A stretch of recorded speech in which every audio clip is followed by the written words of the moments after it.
Dit is Karim Rossi, 23 jaar en voetballer voor Grasshoppers, Stoke City en Zulte Waregem in België. Cambuur is al zijn joggende club. Al aardig wat zoen dus, maar... I'm looking forward to try some new things here in Holland. Oh really, yeah? En dus jouwen we hem een lietse roenleiding terugjouwd. Eerst maar eens wat typisch Hollands. Cheese. This is called riepenkrieter. I will try that. It's Frisian with garlic, chives and onion. And celery, sorry. That's actually You have nice. to be honest. Yeah, it's very nice. Yeah, This is the old cheese. this one is also nice. Yeah. But I think I prefer the other one. En al voordat we de cheesewinkel uitrennen, krijgt Karim een nieuwe les. You know decafé? Yeah. The first Dutch words you're gonna learn. Oh, yeah. The next club, 30 kilometers. It's, I like to travel also.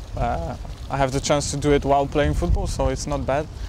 And to discover new cultures, new cities, it's always nice. En als je daar dan van houden, dan moet je vanzelf ook nee. Doelensteeg.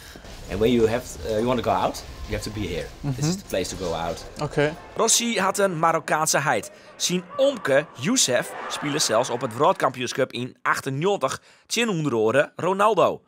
Zijn omke speelde ook bij NEC in de Eredivisie. En dat wil Karim ook. En dus moeten we nou.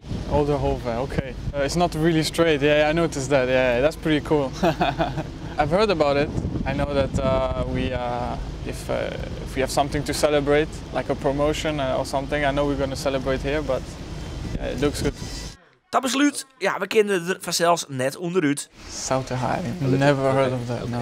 Do you want to try it? Do you want to see me first? Yeah, maybe you try it first, or let me see what it looks like. There it goes. I'm okay, I think I'm okay. No, you're not gonna try it? I'm okay. Really? Does it taste good? Tastes really good.